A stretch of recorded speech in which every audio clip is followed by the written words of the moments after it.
Fawn, it's great to have you on the show. Thank you for having me. It's great to have you. And, for our listening audience, just so they know, the interview, we're going to be focusing on how to have an argument-free marriage. And I think that resonates with a lot of people out there. But I kind of want to start there because I think there's maybe a lot of confusion around an argument-free. What do you mean by argument? Kind of define that for us. It's so funny. Whenever someone says to me, define argument, and I go, you know how to define an argument. We know what an argument is. So the difference, how I define an argument versus a discussion is we all can feel when we're beginning to lose our emotions, right? Yeah. When it goes from us being in control of our emotions to our emotions beginning to control the conversation. It's sort of between there that I take it from a discussion to an argument. When you are no longer more concerned about coming to an agreement as you are with making your point, we've lost the discussion. Yeah, there you go. That's good. Well, I guess the natural question is it possible? I mean, it sounds in theory really great. And a lot of our listeners are probably saying, yeah, count me in. But is it possible? Well, there's two things. Number one, it's absolutely possible. It's the only marriage I've ever known. So it's the only one I can really speak about. So you have a perfect marriage?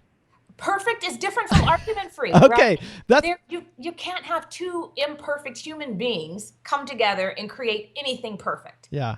Ever. Yeah. But the ability to communicate and to get your feelings across and to get what you want from your spouse and still remain in control of your emotions and still have your spouse and your marriage best interests and heart with every conversation. Is that possible? Absolutely.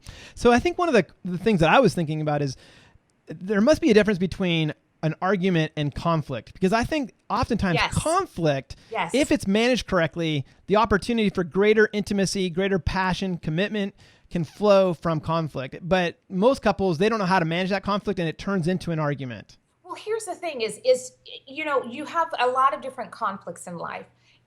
What I look at is in a marriage, you will have disagreements. But here's the difference. When you are a part of a team, you are on the same side. So the only place I want to see arguments is in a courtroom. You're on two different sides, right? Yeah. If there is a debate, different people have different arguments. But when you are on the same team, you should not be arguing. You should be able to figure out, okay, what is the middle ground here? Even if that means that you agree to disagree, that doesn't mean you sweep anything under the rug. I don't know how to sweep things under the rug. My husband will be the first person to tell you, it's just not how I'm wired. I'm wired to be honest, to be transparent. I will open my life and my home to you, but I need to be able to say what's true to me. And so to be able to do that in a way that is loving and is respectful, but still honest, is what this book is about. So help us walk through this. How does someone get to a place of having a marriage that's argument-free? Well, first, let me tell you how the book came about, because I didn't sit down to write a book about an argument-free marriage because most people would not believe that it exists, right? So I would never actually sit down to pen this. My little sister was getting married, and I have 4 sisters. The 2 older sisters are both, one has just ended her second marriage. The other one is on her second marriage. And they both had really rocky first marriages, and then obviously the second one had a rocky second marriage. So I had a little sister getting married, and I thought, my gosh, there's such a big difference between the marriages that my older sisters have experienced and what Keith and I have experienced. And so while we're planning this 400-person wedding, I was the event planner for her, that I don't want to plan this beautiful wedding and for her to go into her marriage unprepared. And so I asked my husband to sit down with me and let's write down the top 10 things that keep our marriage peaceful. What people around us had always observed. Keith and I are both business people. We were before we met. We work incredibly long hours. We travel a lot.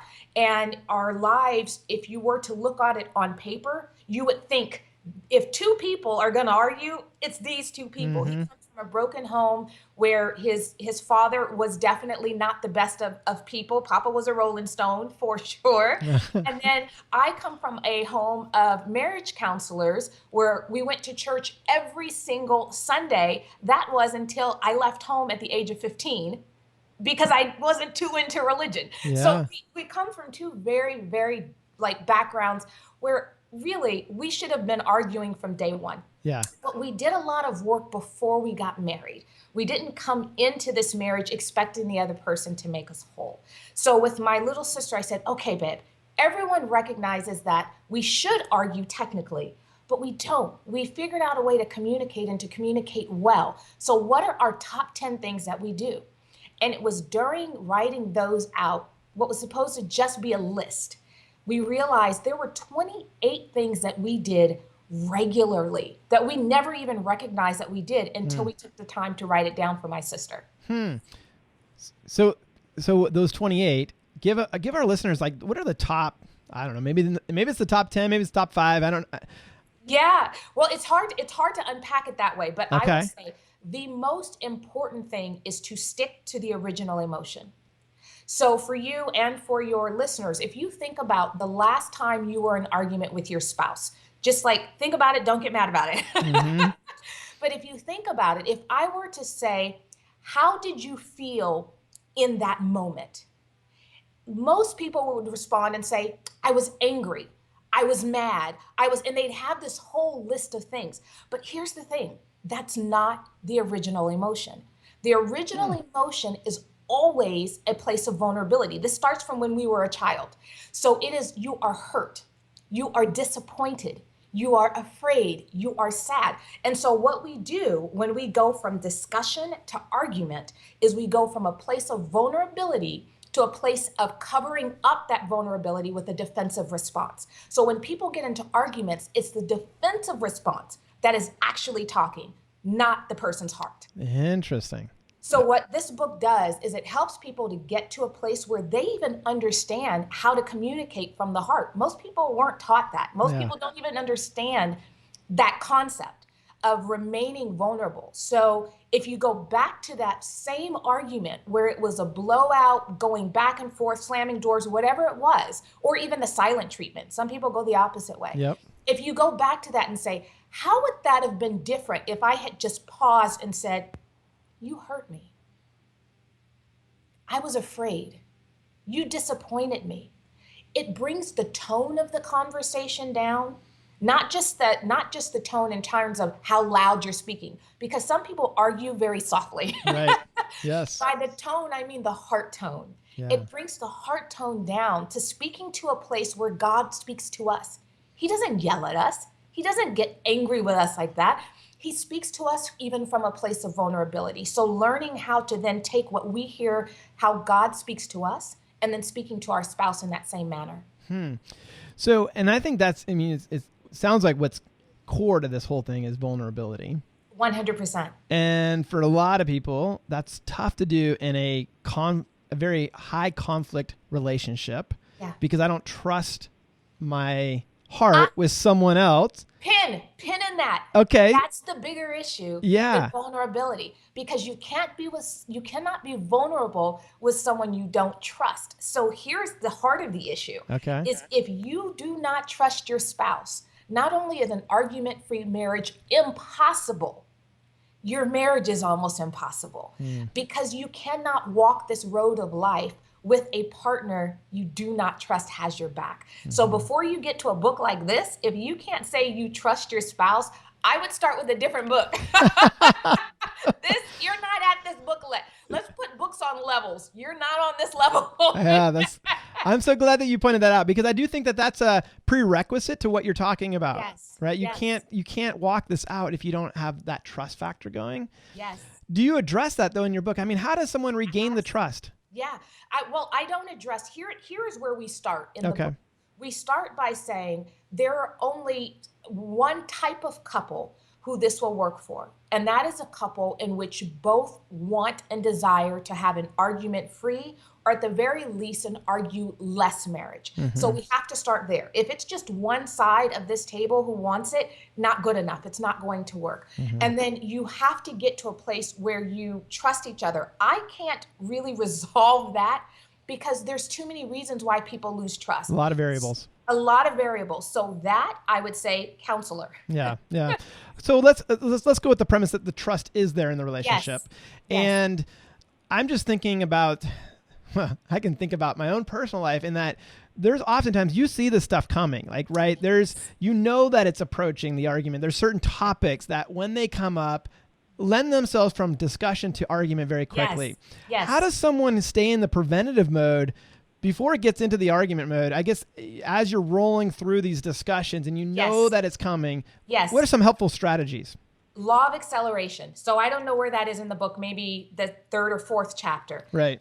I call it the law of acceleration. So do you remember when Toyota, when they had that defect in their car, where it was causing the cars to go full speed even when the drivers were pressing on the brakes? Mm-hmm. Yep. I look at that, and when we look at our relationships and our conversations with our spouses, we can feel that energy rising in us. It literally comes up and starts choking us before it comes out of our mouth. Watch yourself the next time you even think to have an argument. You will feel it come up your neck, your back, your shoulders. It kind of lets you know, I'm here. Right. And what you have to do in those moments is pause. As hard as that is to do, because you want to get it out. But the problem is if you're not speaking from a place of vulnerability, neither one of you are really going to hear what it is you're trying to say, because you're not going to communicate effectively.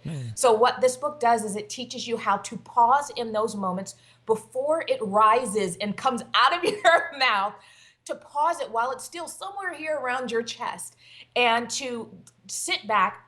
And the first thing I recommend asking yourself is what is the original emotion? Okay. And I had to do this not long ago, because something went on and I could feel it rising inside of me, and I'm going, okay, this is not this. This is not that. I'm about to get angry. There is a reason. What is the original emotion? And when I unpeeled those layers, and I really, literally just kept going, Lord, I need you to show me the original emotion, because I'm about to respond from an emotion that is not of you. Show me the original emotion. And it was disappointment. And so I was able to speak that and say, okay, this is what disappointed me. And so rather than an argument, which is usually a compound of a whole bunch of different things on top of something, I was able to strip it away and say, I was disappointed in, and pinpoint the very thing. Yeah. So we could deal with that, right, versus allowing that to turn into something else. So how do guys deal with this? I mean, because I'm just thinking of the typical guy who's like, okay, emotions. I'm not even connected to my own emotions, let alone the emotion that's running between the two of us. Yes. How do they get to the heart of that? I mean, I think most guys would say my emotion was I was pissed off. You know what I mean? Like, that's the emotion that I can connect with. And you're saying it's not that emotion. Yes, and what I love about your interview, which is so fascinating, I've done so many, and I haven't had anyone literally go through and guide people through this the way you are. And I don't know if it's an intentional thing or if it's just a God thing, but it's pretty cool. So when I first finished this book, when I finished the first draft of it, I sent it to a guy who is married to one of my closest friends, and she had shared with him that my husband and I had an argument-free marriage. And he said, it's impossible. It's absolutely impossible. So when we all got together, Keith and I explained the sticking to the original emotion and the law of acceleration. He was so surprised to hear Keith say, yeah, no, dude, we actually communicate and get our points across without arguing. And so when I finished the manuscript, I sent it to him and I said, I know if there are any holes to be poked in this manuscript, you are going to do it. Right. And he responded to me and he says, I'm happy you're not sensitive, because I plan on poking a whole lot of holes in your theory. And I knew I was onto something when he responded later and he said, I read it and there are no holes to be poked. I am not comfortable with using the word vulnerability. I don't think that any man is going to say to his wife, I am going to be vulnerable with you. I just don't see it happening. Yeah. And what I told Darren is, listen, I know it's not something that you guys learn from a child. You're taught to toughen up, and if you fall, get up, and that's what you learn. But here's the thing, is you actually want to be happy. And you're sleeping next to a woman who can literally make your life miserable if you don't figure this out. So is it easy? No. Do you have to do the work? Absolutely. Will Brene Brown's The Power of Vulnerability help you? Probably so. Yeah. But in order to do this, you have to get to a place where you're able to be vulnerable. And here's the thing, I am genuinely vulnerable with one person. that is my husband. I don't recommend you be vulnerable with the world. The world will shoot you down. But there does have to be that one person in this life that you can go to that you believe has your best interest in heart. And for anyone that is watching this interview, I hope and I pray that it's their spouse. Yeah. And if that's the case, that's the one person in the world that you have to learn how to be vulnerable with. Yeah. So I'm just coming back to the guys, because I think I'm tracking with you 100%. We work with thousands of couples, and this is the issue that oftentimes is underpinning their lack of communication, or whatever you want to put on the surface level. It's the deeper vulnerability issue. Yeah. I think the challenge, though, is that for guys, us connecting with the deeper emotion is oftentimes not what we call the primary emotion. It's the secondary emotion. Do you have any strategy for guys, especially as it relates to, okay, I see this discussion moving towards argument. I need to connect. I need to pause and connect with the deeper emotion. Yeah. But what comes to the surface is that I'm mad, or I'm, is that okay? I mean, is that what you're saying is the original emotion? Yeah, no, it's not. There's two separate things. I'm going to unpack this two separate ways. Okay. The first one is I believe it's Proverbs 31:11, where it says he has full confidence in her. And so I'm going to divide this and conquer this. For the wives that are listening to this, the important thing is that you give your husband a place where he feels as though he can share the world with you, and it will never be used against him. It will not come up in another conversation. It certainly will never come up outside of your own conversation. And so providing a place of refuge for your spouse is imperative. When they know that the four walls of your home or your bedroom are their safest place, there is an ability to bring those walls down. But what happens with a lot of women is when you guys do open up and you do show that vulnerable side of you, it later comes up in another conversation. So that's going to be the first thing. That's for the wives. For the husbands, you have one thing and one thing only that you can do to help you in this. Pray. Pause, go in another room and pray. Holy Spirit, I need you to reveal to me what is the original emotion. I promise you, he will bring you to a place of vulnerability. You just have to be willing to move forward in it. A lot of our audience is not believers. They're not Christian or of faith. What would you say to them that maybe that's a disconnect for them to say, okay, I got to go pray for that emotion to come up? How would you address that for someone who maybe is not of the same faith background? Be too dissimilar. And I will be honest in saying I have been a Christian most of my life. And so when I pray, I absolutely hear a voice that comes back to me. But I know that that's not the case. Not even in all religions do you have that. Sure. But what we do all have, and I absolutely believe it, is we do have a voice that is innate inside of us, that when we pause and we look for an answer, the answer always reveals itself. And so I pray to God for that answer. Someone else may simply pause and wait for that voice that is inside of them that they were born with to respond. And I don't know anyone that doesn't have at least that. Yeah, that's good. And so real practically, when you say pause, are you talking like it's bolt? Like, is it like minutes, hours? I mean, like, what are we looking for in this? I mean, I just think I'm in a discussion. It's moving towards an argument. You're saying pause. Yeah. And is that like in a couple of seconds it's going to be revealed, or? It's going to be however long it takes you. Okay. And so for your spouse, one of the things that you'll want to do and why it's important that both spouses believe in this particular mode and wanting to go toward an argue less or an argue-free marriage. The reason why it's important is because if you are reading this together, you can say to your spouse, I'm pausing now. I need to take a second because I feel this coming up. I don't recognize the emotion, but I know it's not positive. So I need to figure out what it is and put a pin in it. Yeah. Go for a walk. Go into the other room. If you love to cook, if cooking brings you joy, whatever it is, go do that. For me, I remember there was a situation with our in-laws. It's actually in the book. And I don't have a lot of time, but we take a day off of work every single week. So 6 days a week we work, one day we do not. And Saturdays for us is that day. And there was a situation with his in-laws that I didn't like the way that he handled it.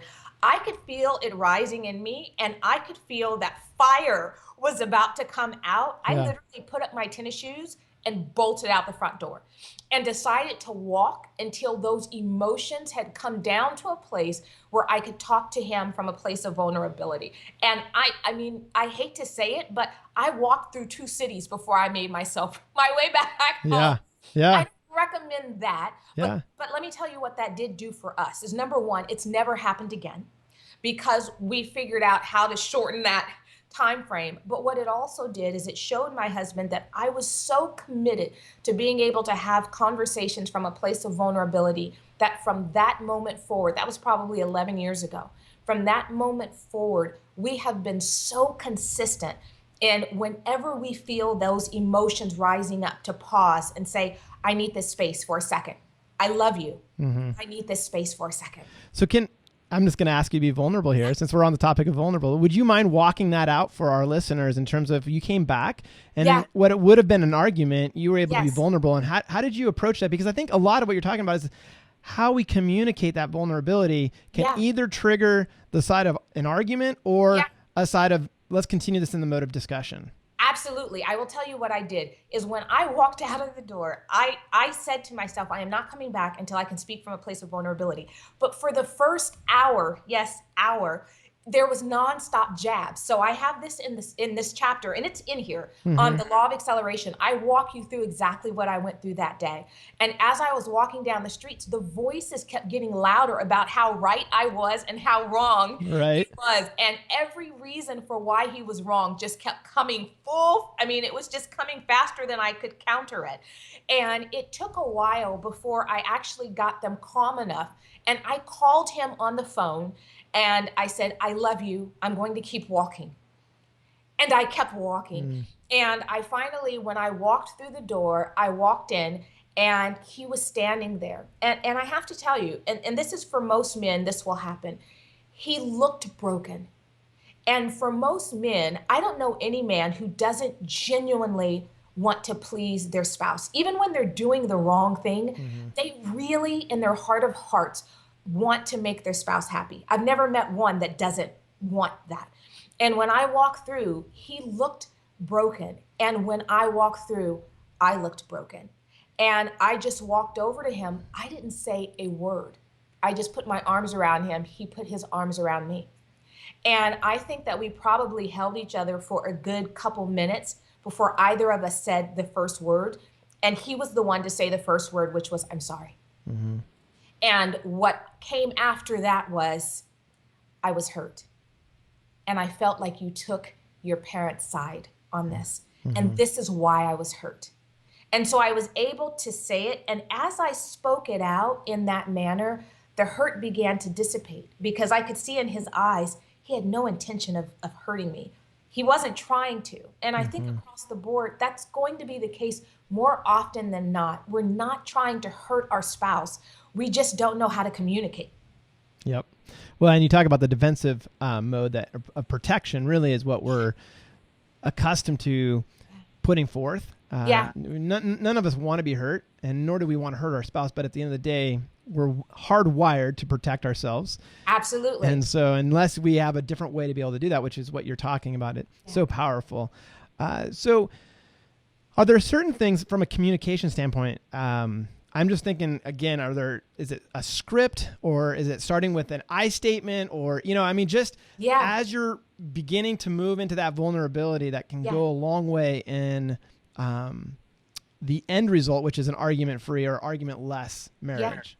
Well, the first thing is to memorize what the emotions are that are original. And so I unpack all of them in the book. But when you're able to say, I am fill in the blank, disappointed. I am fill in the blank, hurt. If your wife said to you, what you just said hurt me, would you respond to her and go, what did I say that hurt you? That's not how that goes. Yeah, right.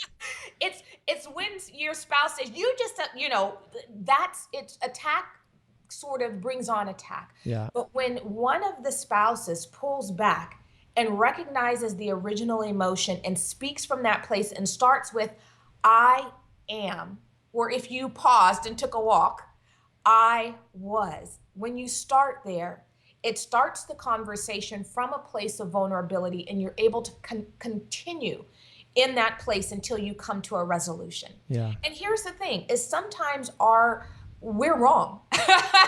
Yeah. Sometimes we're not right. And we have to come to a place where we are okay with agreeing to disagree. But if you're going to agree to disagree, you have to really, truly do that. You can't then bring it back up later as a defense or pull out your verbal sword and use that as a part of it. That's so huge. Yeah, you have to actually put it to bed and let it go. Yep, that's huge.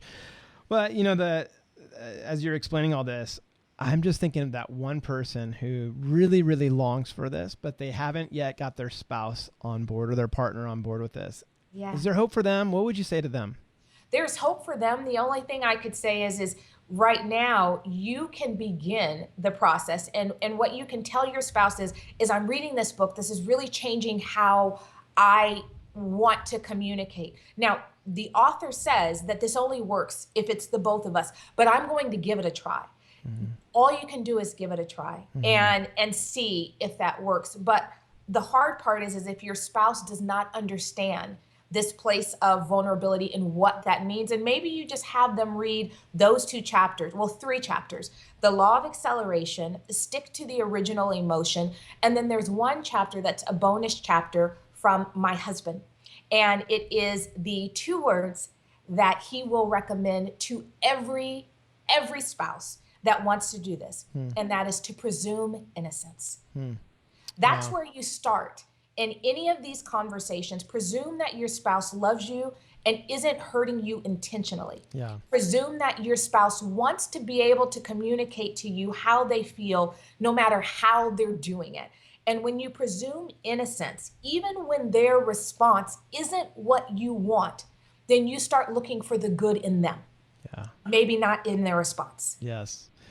So good. And so what we're talking about is the argument-free marriage. Fawn, thank you so much for what you're championing. It's pretty amazing to think that 1 million people have been a part of the Wives Club or the Happy Wives Club. The Happy Wives Club. Yeah. And again, for our listeners, we're going to have links below this video to the book and then also to joining they can join the Happy Wives Club. Absolutely. Yeah. So we'd love to have them join us there. And then also at oxygen365.com, we have a ton of resources to help you move towards the place of an argument-free marriage.